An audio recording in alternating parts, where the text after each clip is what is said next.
देखिए 10th board में अक्सर ये त्रिकोणमिति से संबंधित प्रश्न पूछा जाता है और अत्यंत ही सरल है। आप इस वीडियो के द्वारा इसको अच्छे ढंग से समझकर बोर्ड एग्जाम में आराम से करके आ सकते हैं। देखिए ये क्वेश्चन क्या कह रहा है कि यदि साइन a माइनस बी बराबर है 1/2 तथा कॉस a प्लस बी बराबर है 1/2, 0 degree is less than a plus B is less than equal to 90 degree और a is greater than b है, तो a और b का मान ज्ञात कीजिए। a और b का मान कितना है वो आपको पता लगाना है। ठीक है, तो देखो इससे कोई मतलब नहीं है, आपको इस पे ध्यान देना ही नहीं है। आपको सिर्फ क्या करना है, साइन a माइनस बी बराबर 1/2 दे रखा है और एक दे रखा है कॉस a प्लस बी बराबर 1/2। ये दोनों व्यंजक ले रहा हूँ। देखिए मुझे दिया हुआ है, यहाँ पे हल करते हैं इसको।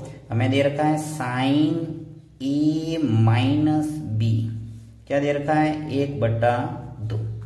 ठीक है, अब आपको कुछ नहीं करना। देखो साइन a माइनस बी ऐसा कैसे लिखा है।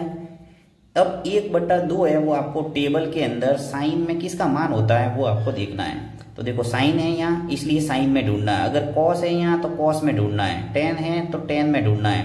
अब देखो 1/2 साइन 30 का मान होता है। ये आप त्रिकोणमितीय अनुपात की जो सारणी है उसको देख के लिख सकते हैं। ठीक है, अगर टेबल बनानी नहीं आती है तो आपको टेबल बनाने के लिए पूरा एक वीडियो मिल जाएगा प्लेलिस्ट में। आप त्रिकोणमितीय अनुपात की जो टेबल बनाने का तरीका है वो अच्छे ढंग से समझ सकते हैं, क्योंकि उससे संबंधित एक प्रश्न जरूर मिलेगा आपको। तो टेबल बनानी आपको आनी ही चाहिए।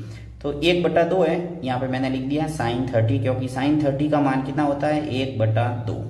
ठीक, अब देखो साइन इधर भी है और यहाँ पर भी है, तो आपको एक साथ इनको हटा देना है। ए माइनस बी लिखा और यहां से आगे लिख दिया 30। ठीक, यहां पे नाम देना है समीकरण नंबर 1। ठीक है, अब आपको क्या करना है, दूसरा व्यंजक लेना है और करके यहां पे दे रखा है कॉस a प्लस बी बराबर 1/2। तो लिख लेते हैं हम कॉस a प्लस बी बराबर है 1/2। ठीक है, अब देखो कॉस a प्लस बी बराबर, अब 1/2 यहाँ पे मैंने क्या किया था, साइन था इसलिए साइन 30 का मान 1/2 था, इसलिए मैंने साइन 30 लिखा।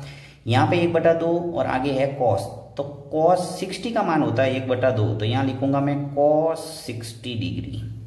ठीक है, यानी कॉस 60 का मान कितना होता है 1/2, तो मैंने लिख लिया इसके स्थान पर कॉस 60, ताकि कॉस और कॉस हटा सकूं मैं। तो यहां से आ जाएगा मेरा a प्लस बी बराबर 60, समीकरण नंबर 2। ठीक है, अब मुझे क्या पूछा है, यहाँ a और b का मान पूछा है और मेरे पास समीकरण है, यानी दो छरों वाले दो रेखिक समीकरण है एक तरह से, और इनको हल करके हम आराम से a और b के मान ला सकते हैं। जिस प्रकार से हम x और y का मान कैसे निकालते हैं वैसे ही आपको यहाँ काम करना है। तो चलिए मैं ये देखिए समीकरण 1 और 2 है मेरे पास, समीकरण 1 और 2 है, इनको जोड़ देते हैं। यहाँ लिखते हैं समीकरण 1 व 2 को जोड़ने पर, ठीक है, समीकरण 1 व 2 को जोड़े, a माइनस बी बराबर है 30 डिग्री। दूसरा समीकरण क्या है, a प्लस बी बराबर है 60 डिग्री। अब जोड़ना है तो देखो माइनस का बी है और प्लस का बी है, यानी पद समान और विपरीत चिन्ह है, तो आराम से ये कट जाएगा। क्या बचा, a और a जोड़ रहे हैं तो क्या हो जाएगा 2a बराबर 30 और 60 मिलके कितना हो गए 90।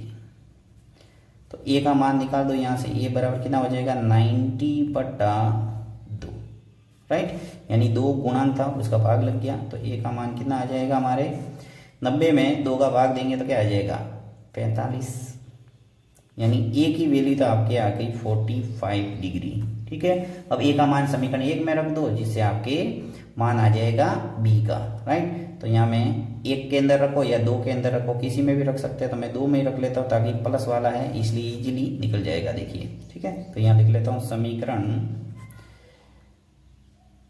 2 में a का मान रखने पर, बहुत ही सरल प्रश्न है, आराम से इसको करके आ सकते हैं हर कोई। तो देखिए यहाँ पे a प्लस बी, समीकरण 2 क्या है मेरे पास, a प्लस बी बराबर 60। ठीक है, यहाँ पे मुझे a का मान कितना लिखना है 45, यहाँ लिख दो 45, जिससे b का मान आ जाएगा बराबर 60 डिग्री। तो बी की वैल्यू कितनी आ गई देखो 60, 45 पक्षांतर करके इधर आ जाएगा, तो हमारे बी का मान आ गया 15 डिग्री। ओके, यानी आंसर आ गया हमारा ए और बी का मान। ए का मान तो है 45 डिग्री और बी का मान है 15 डिग्री। यही हमें पूछा था यहाँ, ए और बी का मान। तो बहुत ही सरल है, आप अच्छे ढंग से वीडियो को रिपीट करके समझ सकते हैं और आराम से इसको बोर्ड एग्जाम के अंदर करके आ सकते हैं।